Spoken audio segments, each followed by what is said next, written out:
Yo, what up, man? Respectfully, it's the kid, MilliondollaKeii. I just jumped off the porch with dirty glove bastards. Yeah. Cool, your time come. I know your money looking funny, plus you wasting all that time on that woman. Switch it up. All right, so we got my boy, MilliondollaKeii, jumping off the porch with us today. Welcome, bro. Let them know something. Let them know something. Best director in the city, you know. There it is, man. You gotta let them know, bro. Yeah, man. For sure. So welcome, man. How you feeling this morning, too, man? I'm feeling good. I can't complain one bit, baby. I'm here. For sure, man. Yeah, man. So we ran into each other yesterday at Grove Hero event. My boy told me, like, man, I've been trying to get on the porch and everything, too, man. So look at that. It's like God set it up for us, right? It's like God sending it right to me, man. Yep. Just had to be ready. Preparation got to meet opportunity in the right time. Absolutely, man. And shout out to Grove, too, man. Shout Good out to vibes Grove. out there yesterday, too. Shout out to Grove Hero, man. Great vibes, great energy. Every time I see this man, and it's just reoccurring, man. Every time, you know, it's good vibes, bro. You gonna be able to get him in the movie one day, man? I know, I've been it's crazy. I chopped it up with him about a movie yesterday when I was out there with him. But he was saying like, he was basically saying like he ain't ready to dive into it just yet, you know. But you know, he a dude that Grove like to do things the right way. Like, you know, he like to take his time with things and make sure it's for him and the people at the same time. So I always respect it. Yeah, he's just so naturally funny. Whatever role you throw him in, he's gonna kill it. That's what I feel like, you know. And I want to get him in a serious role too, because I think a lot of people see my thing with film is like I like to be unorthodox, and I'm about to do a class. I'm charging like $500 for the class. Just actors, writers, directors, producers, co-producers, casting directors, whatever the case may be, right? I'm creating a class because like I want to teach my way of film and not like the industry standard way, because I don't have to follow that. As long as my product came out the same way your product did, who cares how it got done? You see what I'm saying? So I want to teach like more of an unorthodox way of coming about film. Like most people put funny with funny. You see what I'm saying? But I don't think people try funny with serious, or serious with sad, or serious with, you know. So like just to mix it up a little bit, I feel like I'm gonna bring a whole new flavor to the air with that. Yeah. You know. And how long you been thinking about doing this class? Because I'm sure it's probably something that you had on your mind for a while too. Nah, so I'm kind of like a spontaneous person. So like, I think of something maybe Monday, and by Wednesday I'm getting it going. Hey, just like this interview, right? Yeah. We talked about it yesterday. I was like, man, come in tomorrow, bro. Man.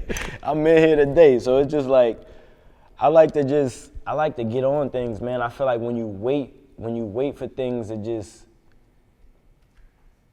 it dumbs it down. It kind of waters everything down. Like, you know, it's not the same later on. It's like, all right, well, you wanted to buy a dog from me. All right, well, cool. Just I'm gonna buy it on my next paycheck, or I'm gonna buy it on my third paycheck, or whatever the case may be. Whenever I get paid again, right? So like, you got paid again, and I sold the dog the next day. You know what I mean? So yeah, I think waiting for things just, you know, put a gap in what it could have been. You know. For sure, man. So yeah, we'll get back to the filming and everything, but let's go ahead and dive into your story. So born in Baltimore, right? Born in Baltimore. Okay. And you grew up in Maryland. And you grew up between there and Far Rockaway in New York, right? Yep. Okay. So how'd you end up in New York, man? What was the connection there? So my mother's father is, I don't know if you ever seen Paid in Full. So like, you know, when they on like the stage, they say this is the stage. It's kind of like when a movie first coming on. Like, it's a store with a red awning. It's called Willie's Burgers. That's my grandfather in real life. Oh, I'm gonna do his story soon one of these days too. It's gonna be a big ass budget, but I'm gonna do his story one of these days too. But my grandfather was already in New York, in Harlem, doing his thing, right? He was supposed to be on like American Gangster or something like that, but I don't know what happened to him not telling the story, whatever the case may be. My mother, you know, I think he had a lot of kids, but my mother had a, you know, good connection with her father. So her and my father was in Baltimore, and some things happened in Baltimore where my mother felt like, all right, well, you know what? I'm not gonna stay here with you. I'm gonna leave. I'm gonna take Key and I'm gonna go. So she took me and went to New York. I think my pops might have stayed in Baltimore another few years, whatever the case may be. Kind of locked up back and forth, however it go. We moved there. I lived there till I'm about 9, 10. I moved back to Baltimore, then back to New York, then Philadelphia, Pennsylvania. I kind of moved all over up north. Did you have a preference where you were staying at as a kid? Like, did you rather be in Baltimore or would you rather be in New York, or it didn't really matter to you? I think because I moved around so much, and I never got comfortable with no place. I never felt like still to this day, I don't necessarily feel like Baltimore is home. I don't necessarily feel like New York is home. I don't feel like, I don't really feel like I have a stationary home because of how much I moved around. So it was, a very unorthodox life. No, I feel you, man. Yeah. And when would you say you jumped off the porch? How were you at the time, man? Respectfully, I'm gonna say I jumped off the porch about, I don't know, y'all could date it. Yeah, people don't know. I'm gonna be honest, bro, I've been outside I wish I could interview my mother. I've been outside for as long as I can remember, bro, probably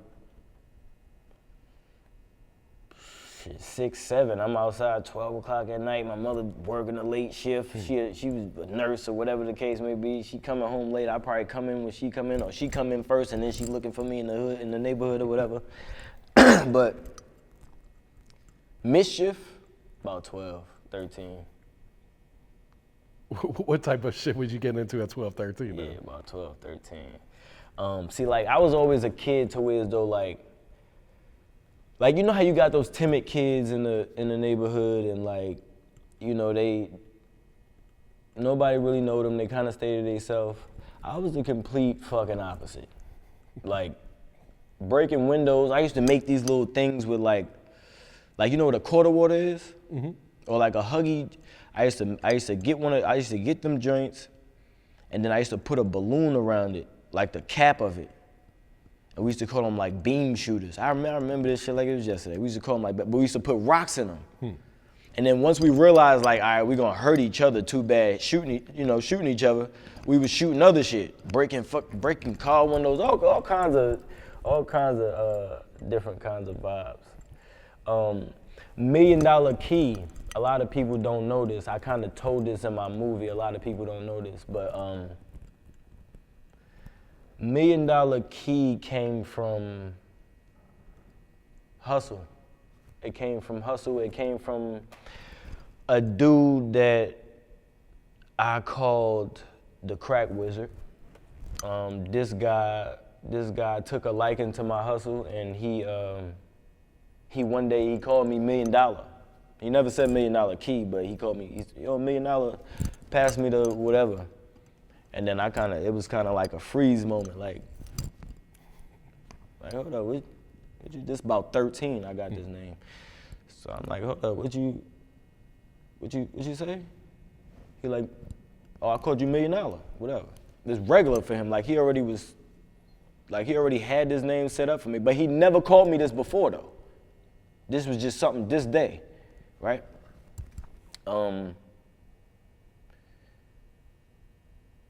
He called me that shit, and it strung a bell in my soul. I just never let it go.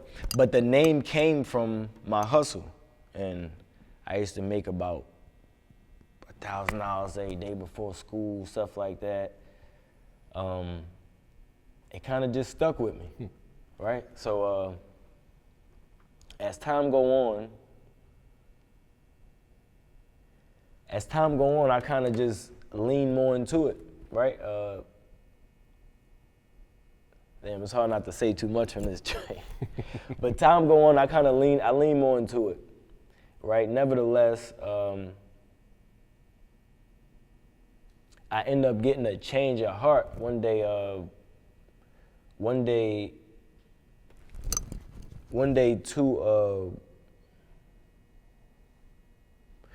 2 off-guard police officers like chased me up like 17 flights of steps.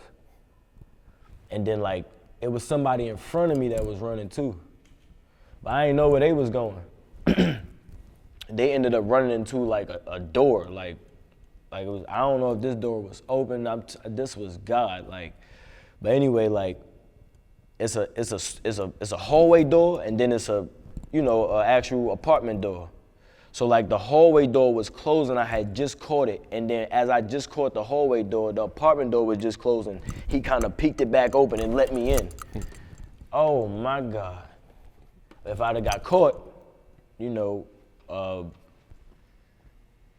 I probably wouldn't be doing off the porch interview, you know? So like, the name MilliondollaKeii now today means I feel like I got $1 million even if I ain't got $1 in my pocket. So how do we end up, you started off just acting at first, right? Yeah, for sure. Yeah. Yeah, So I started off. what led you down to wanting to be an actor and everything? I don't know. I don't know what made me want to be an actor, but when I was in Mischief, I got a packet that came to my house when I was like 14, 15, something like that. It was for my uncle.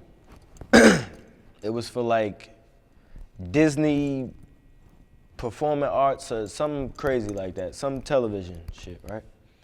I got a packet to my house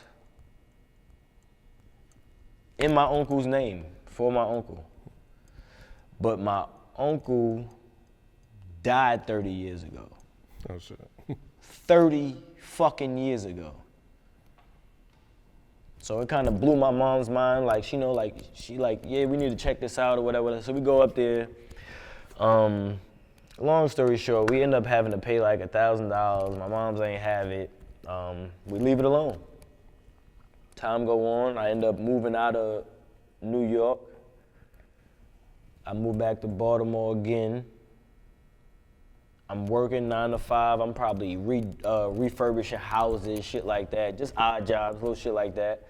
A dude that I met named Keith, Keith Studios. Shout out to you, my nigga, respectfully. Keith Studios, he was doing a film, but I'm thinking this is his first movie. This is third one he doing. The nigga like a year younger than me. We probably like 20 at the time. So I'm like, damn, how the fuck you do 3? How you do a movie first of all to begin with? Like, but anyway, long story short, I ended up chopping it up with him. He told me like, yo, I'll let you star in my next one, you know? So I'm like, I don't know, I don't really know if I could, you know, act or whatever. He like, nah, bro, it's easy, whatever. Kind of, you know, pushed it to me. So all right, I hit him again, so time go on. I hit him again like, maybe like a month later, 2-3 weeks later, something like that. I hit him again about the movie. He like, yeah, bro, we about to start it up maybe in like a week. Another month go by though.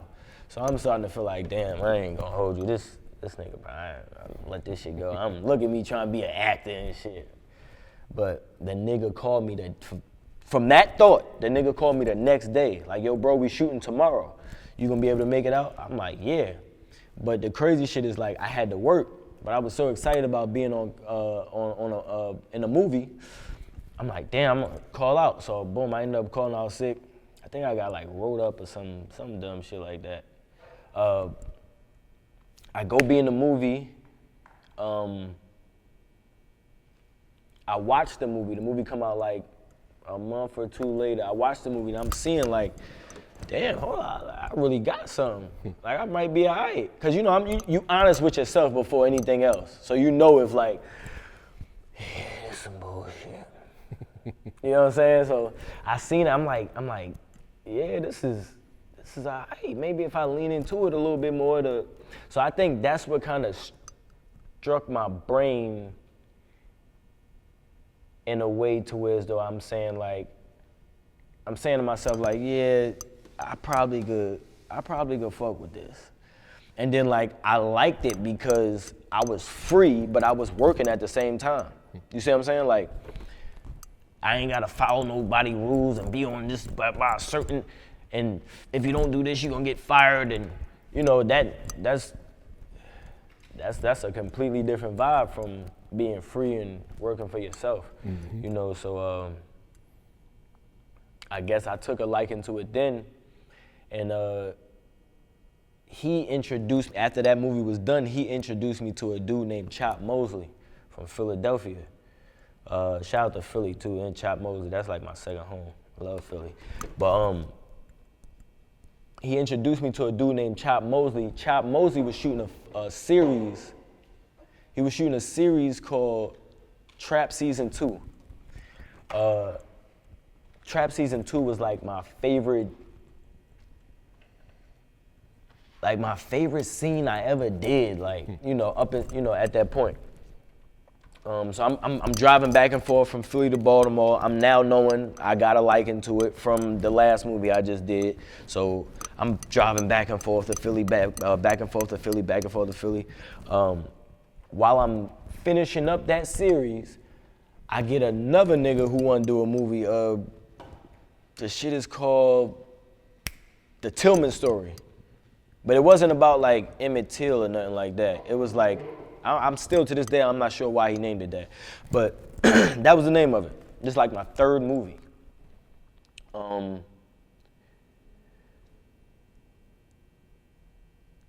Chop ended up doing another movie after the series. So now I'm kind of like just flat in, like, all right, I'm rolling. Like, this is what I'm doing. I'm gonna put my all into it. I think I did like a scary movie after that called like Pogo or something like that. It was like a short film. So I finish up the series with Chop, and at the same time I'm finishing up the movie with Old Boy, and I'm starting another movie with Chop, which is the scary joint. So you know, I'm kind of like, this is it. You know, like this is it.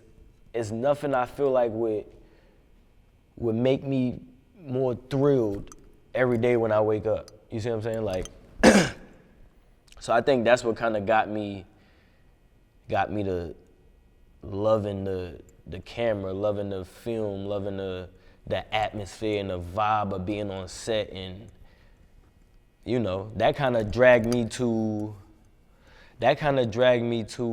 today, because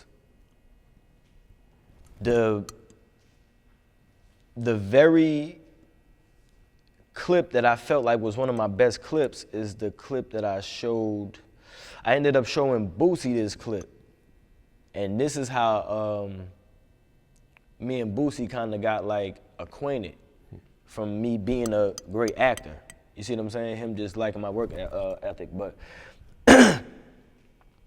as far as that bleeding into this, I seen Boosie doing My Struggle. That was his first movie, his right? His first movie, his life story, right? I seen Boosie doing My Struggle, and I'm saying to myself, like, damn, I'm on a roll right now.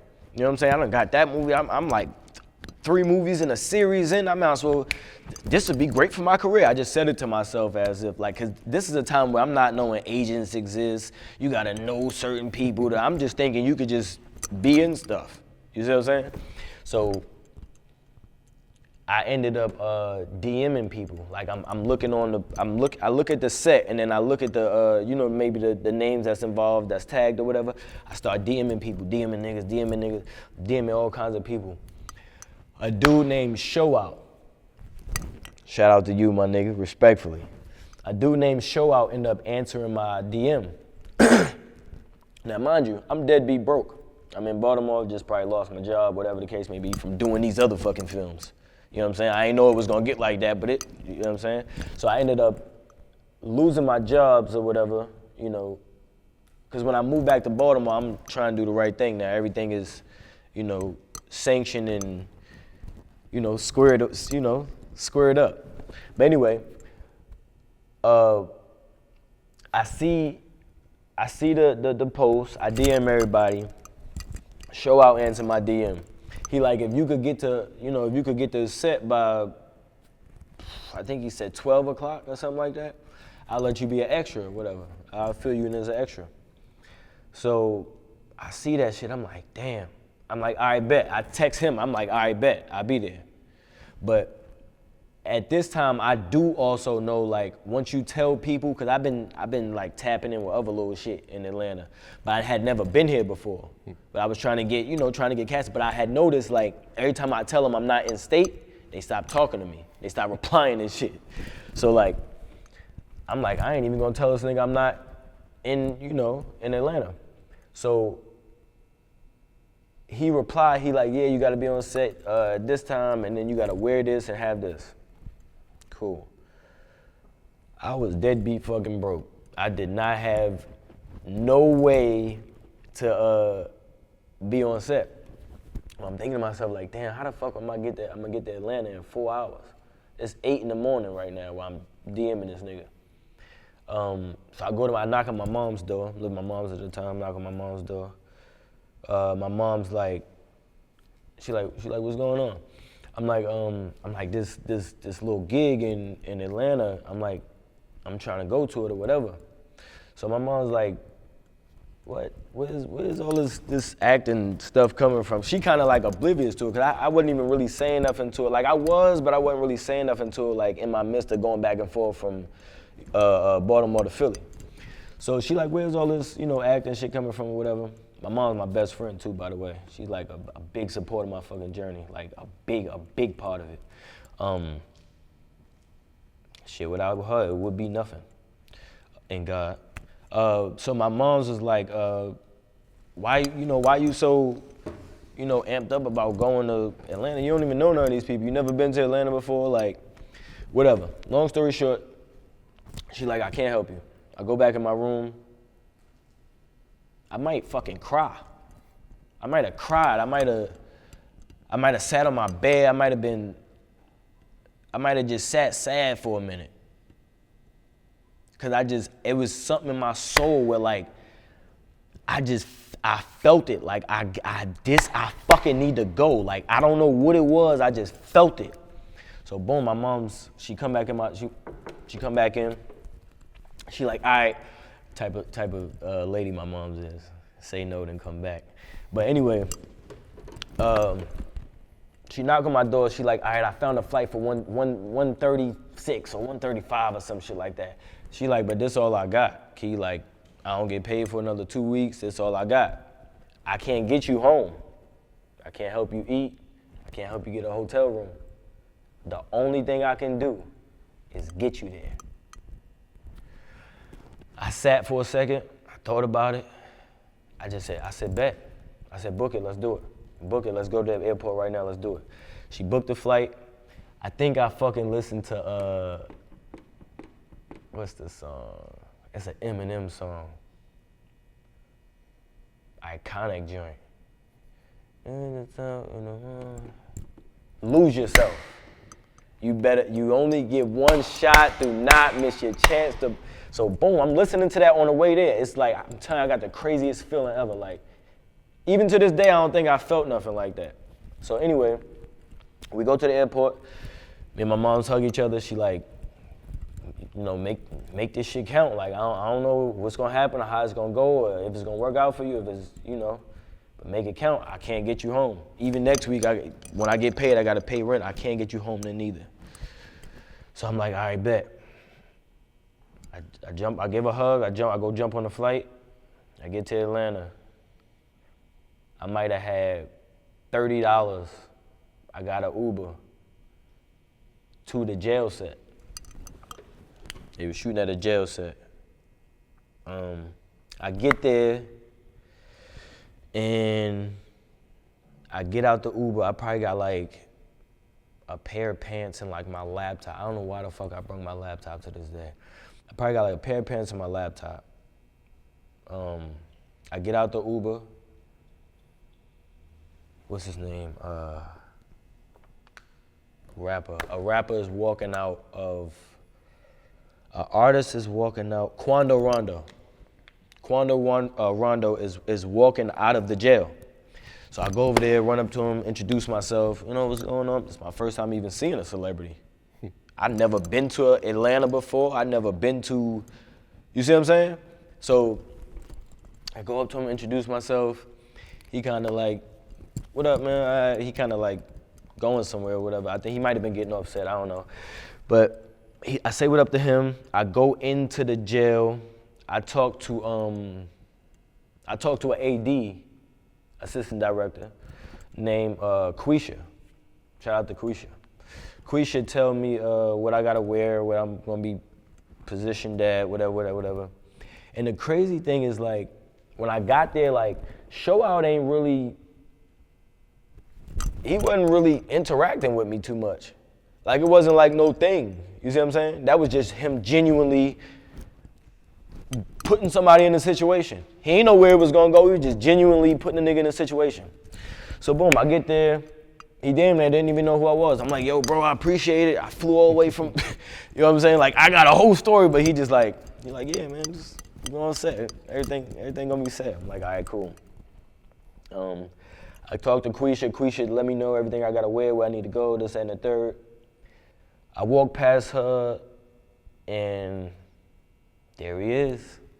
Boosie, he in like the conference room, he eating like Popeyes. So I go up to him, I introduce myself. I might have waited a second. I think my moms might have texted me first, asked me, you know, is the person there that you was trying to, you know, meet up with, whatever. So I'm like, yeah, he there, whatever. She's like, you better speak, say something, make sure you introduce yourself. I'm like, yeah, you know, I'm gonna do that anyway, whatever. So like, she kind of say something slick to me, like, yeah, well, you know he might get up and leave. You don't know if he gonna be there tomorrow. And I'm like, all right, I'm about to do it now. So boom, I go introduce myself to him, tell him where I'm from. Maybe it was something brief. Time go on, the night fly by. I think I asked him for a picture, take a picture with him.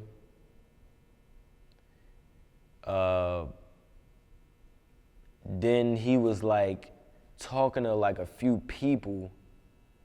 And I remember kind of like waiting, like just standing by waiting. Like I had that clip from Philly. I had that clip ready. So I'm like, I'm gonna show him the clip, you know, this and the third. Man, that shit really went the way I was thinking in my head. The people walked away. I had maybe like an 8-second window. I went over there to him. Yo, you know, what's going on, boo, this and the third. This my acting reel, yada. Man, a nigga told me take his phone number. Right there. Take my phone numbers. You already gave me 2 different numbers. So boom, I take the numbers. My heart fell in my fucking sock when that nigga told me to take them numbers. I'm like, damn, that shit really, he really liked it. He, you know, when I'm looking at, what I'm thinking about myself, being honest with myself, this shit really actually, you know, look good, or I really got something, you know. So later that night come, everybody breaking out. I walk up the street to a Super 8. I go to the Super 8, you know, I ain't got no money for a room and shit like that. But they was getting JJ's. They was getting JJ's chicken. This is my first time ever having that shit too. They was getting JJ's chicken on set, and then, yeah. I was folding that shit in a paper towel, putting it in my pocket, because I knew I wasn't gonna be able to pay for no food later, respectfully. So boom, I probably wrapped up like 10, 12 pieces of chicken. I'll go up the street to the Super 8. Everybody left the jail, whatever. I go kick it behind like the janitor door. It's summertime too, by the way, so I'm not like, it ain't cold outside. So I go kick it behind the janitor door. I probably doze off a little bit. I wake back up. Soon as the sky cracking, damn near. I wake back up. I go back to the jail up the street, and then we do the same thing again. Only today he needs somebody to do a scene in a jail cell with an artist named Quick. Shout out to Quick. Quick was playing C Murder, Free C Murder, by the way. Quick was playing C Murder, and he needed somebody to go in the cell and just say, I guess Boosie beat the charge or whatever I said on the scene or whatever. But he was like, he was going around the extras asking like, yeah, I need somebody to do this scene, man. You got to do it right. So I'm like, I jump to it. I'll do it. I got to sleep outside again tonight, nigga. I'll do it. I got it. So boom, he like, you gonna do it right, man? Like, I'm like, yeah, I'm gonna do it right. I got you. Like, I promise you, I'm gonna do it right. He gave me the chance. I did the scene right. The jail went crazy. Great scene. The night come again. So you know what I'm thinking? Like, damn, I gotta go back behind this janitor door at this Super 8. So boom, I'm leaving, and like, somebody who called me, good friend of mine today, one of his peoples, he was like, Boo calling you. So I go, he like, Boo said wait by his truck or whatever. Had a white Bentley truck at the time. I go wait by the truck, Boo and like 2-3 other people, good friends of mine today. They go jump in the truck, Boo like get in. I get in, we drive to his house, probably like 45 minutes. Everybody get out. Prior to this, he was walking like that, earlier this day, he was walking in the courtyard, and he had, I overheard him talking about a party, but it was like, I think it was his first Boosie bash he was doing. But I had asked him, could I come to the party? I'm thinking it's a house party. But like, I want to sleep. I want somewhere to sleep. I really I don't care about, even today, I'm not the biggest partier. You see what I'm saying? So like, I just wanted somewhere to sleep. So I was gonna go to the party and go to sleep. Anyway, I asked him, could I go to the party? He like looked me up and down and like nodded his head and like smirked at me and walked past me. So boom. Fast forward back to him telling me wait by his truck, whatever.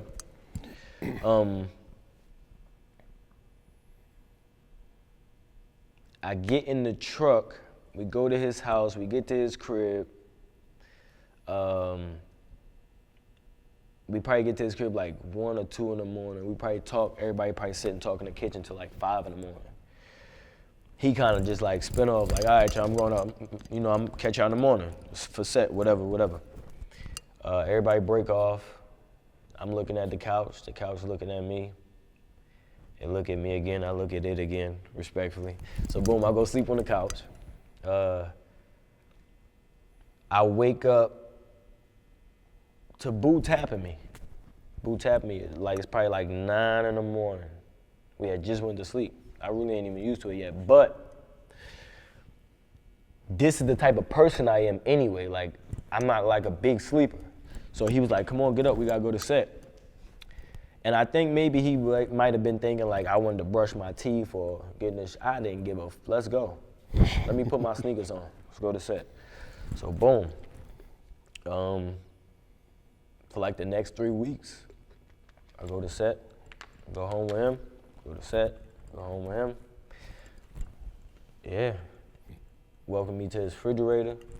That's love right there. Drawers, nigga. Socks. Respectfully, I needed it, I ain't lying. I went down there with $1 and a dream.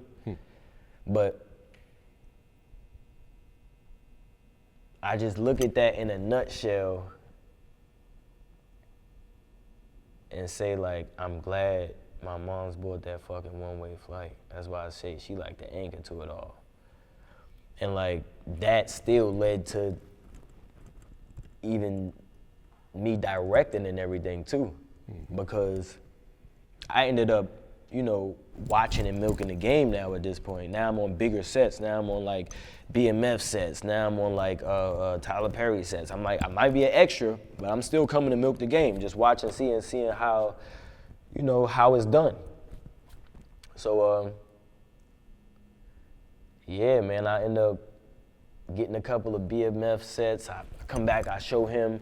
So now like I'm going back. I end up leaving, cause now like my mom's calling me. She like, all right, nigga, you've been there 3 weeks. Like, what's going on? Did something work out? Did it not work out? Like, what's happening? So, you know, I end up going back home to my mom's and all that. We kind of chop up like, not a game plan, but just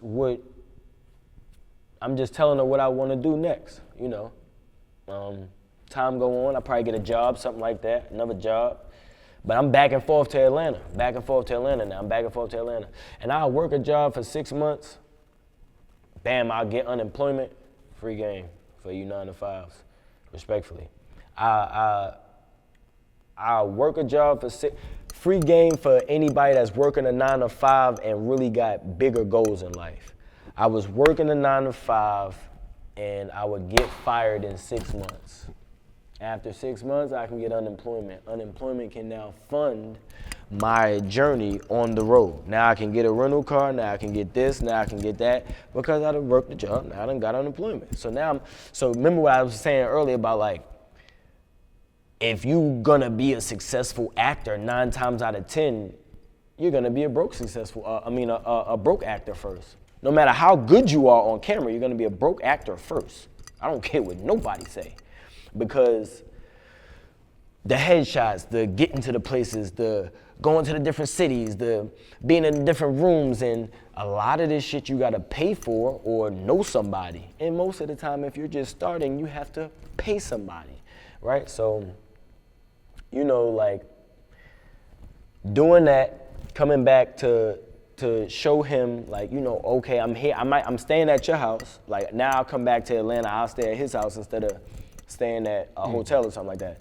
So he was just allowing me to work, you know, allowing me to just to see where I was gonna go, see how hard I'm gonna go with it. Anyway, I think he might have been on a pause with movies. So I come back, I bring him like, yo, look, I got BMF. Yo, look, I got, you know, this joint with Tyler Perry. Yo, look, I got, so, you know, I'm just bringing him different stuff. And then I seen him doing a movie called Water Boys. And I said to myself, like, he invested in another person. And like, as an investor, just me knowing business, like, you don't know if that's gonna work or not. That might fail tremendously. You don't know. That's just what it is, gambling and betting on somebody else. Still betting on yourself, but you know. So I seen him doing that, and then I said to myself, like, you know what? I'm gonna write a movie. I don't have to make it super complicated. I could write this movie about some stories out of my life. And add some different names and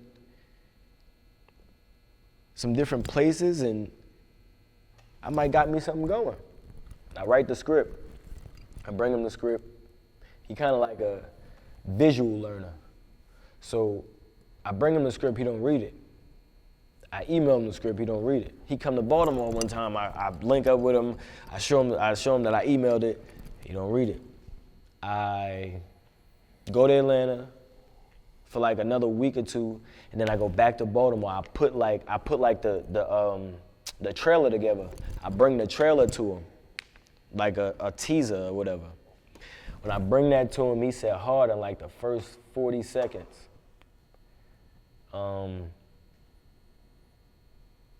He said hard. That was kind of it, for real. Like 2 days later, he called me. He was like, I actually had missed calls from him. I ended up going back to the house. And then he told me he wanted to invest and do the movie with me. That shit blew my fucking mind. Cause it's like, again, what I was telling you earlier, if you don't take your best foot and step it forward, it's like, it won't happen. If I would have never said I'm gonna write a movie, you would have never looked at me as a film writer. Mm-hmm. You know what I'm saying? The world would never look at me as a film writer. It would just be, you're an actor. Now, being an actor is a beautiful, beautiful, beautiful fucking thing. But just in all honesty, when you are starting out, being an actor is very hard financially, you know. But what Boo was teaching me was like, I feel like Boosie taught me like ownership and how much value is in ownership, and like how much value is hiding behind you betting on yourself. Like, I think he showed me a lot of that just by watching him. He may not have said it to me directly, but just watching him. You see what I'm saying? So I think that's what kind of bred me to be who I am today, jumping on that one-way flight. Yeah. All right, so tell us about this next film you got coming out, No Country for Old Crooks.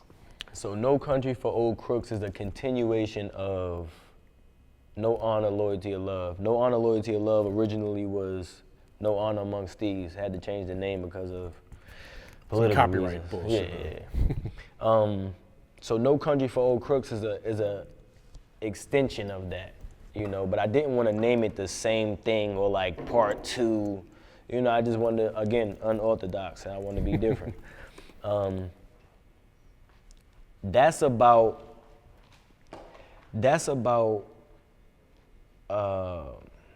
woof. And this is one that you written, directed, Yeah, I wrote produced, this joint, I directed and you're this editing joint. it too, I'm right? editing it, produced You're all hands-on with this Yeah, shit. I'm hands-on with this joint. Yeah, you Yeah, ain't gotta I'm give us too hands-on much with of the this. plot, but let us know like who's in the movie and everything too. Yeah, so like Jamal Gravy is in the movie. Shout out to him. Oh, that's my guy, man. Love that dude. Great actor. Yeah, for sure. Great actor. Take his time and cares about the scene. I'm doing a scene with him, and like, I'm like crunched on time and moving fast, and he like, nah. He like, that's a flat scene. He like, maybe you should try it like this. I ended up liking his way better. There you go. You know what I'm saying? So like, and shout out to you to being open to that too. You know, Be like, nah, this is my movie, man. Respectfully. Right? So- Yeah, it's a lot of directors like that. But yeah, man, he ended up pushing me more towards another shot, and I ended up liking it. And it was his scene, so you know, I can't wait for the world to see it. But Yeah, so yeah, he's great in it. actor, great actor. Boosie's probably in it, right? Boosie in it. MilliondollaKeii is in it, respectfully. We got Spiffy Luciano in that joint. I saw him. He had all the makeup on and everything. That scene was this the same movie? with or the was this different? tattoos. Yeah. Oh no, you talking about Is that a different movie? Twins? Oh, okay. Is that what that was? Yeah, I think you're talking about Twins. Okay, because You I saw talking him about with post a Boosie with picture. the makeup. Yeah. Yeah, I think that's Twins. I directed that too. Spiffy Luciano, Mark John Jeffrey, Javon Long, Detroit actor, Kashmir, Atlanta actor. These is like when I say like a Kashmir or like a Javon Long or like even like some of my other actresses like Simone Johns, Scotty Blue Lens, like all of these people are like, they upcoming, but they are really like powerhouses. Like these are people that once the world see, like they're gonna be stars. And like, I got like a legacy I wanna create and then leave behind with the $1 Million family as far as like just putting people on, like just putting like-minded individuals on. But the movie got a lot of people in it, man. It's a lot of great actors in there. It's a lot of great dialogue in that movie. It's a lot of meaning in this film, and I really can't wait for y'all to see this. And it's my first time editing my own film. Shoot. I know that's a process in itself. Yeah, right that there. was crazy. That was crazy. That was crazy. But shout out to Matthew Levine. Shout out to Matthew Levine for that's my DP. That's who hold the camera. So shout out to him because, you know, he was always willing to have an open mind with me learning. Like, you know, opposed to like not wanting me to learn this or not wanting me to learn that or just learning by yourself, you know, that kind of thing. He always kind of like, you know, call me if you need me, or give me the basics of how something is supposed to go, or like even like this shit when I was editing with Da Vinci and all of that kind of vibe. Like you gotta sync the sound from the mic and then the audio, the camera sound in video. You gotta link it with the boom mic or the live mic or the, you know, like as a person watching or a director, you're not really even thinking about that. But then when you get behind it and you see, Yeah, you like, start damn, adding, it's like, yeah, this has got to be synced up. This is a lot. You see why people charge. Yeah, you know. And now you're getting directing jobs for films that you didn't even write, right? I am.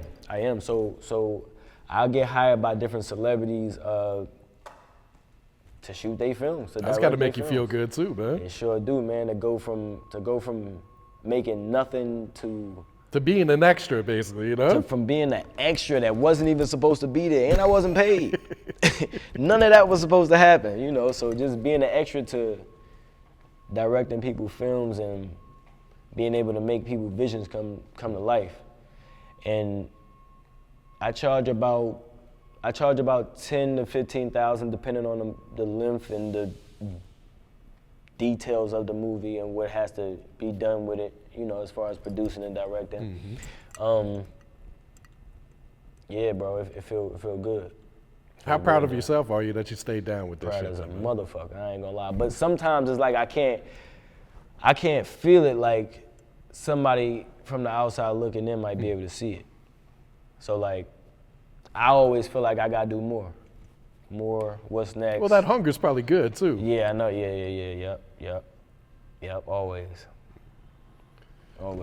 I know you got another new movie with Boosie that BG had showed up to. I don't know if BG's in the movie, but these clips have been going viral. There's behind the scenes stuff with them too. Crazy, man. What was that day like when BG pulls up, man? BG is a genuine dude, man. Like, BG, shout out to BG for sure, respectfully. Like, and he always show love when he come through. BG, we need to do a movie, BG, respectfully. But BG, he came through. He came to set. I'm not sure how he got the low exactly. It might have been another artist there, or he might have Boo might have dropped him the address or whatever the case may be. But yeah, he pulled up. It was just good vibes. He just wanted to know, you know, about the film, what was going on with it, and you know, stuff like that. BG, cool dude though, man. Oh yeah, very Cool down dude. to earth, man. Down For to sure. earth, solid, sturdy. Yeah, it was good vibes that day. And if I'm not mistaken, I think that was like one of the first days on set. That was like a good day. Like it was warm outside, wasn't cold. It was like just starting to get warm and stuff like that. It was a beautiful day, man. Ended with a beautiful night. Key, can you share some game to some upcoming directors, either whether how to get started or, you know, if they getting started, like to take that next step too, man? Yeah, so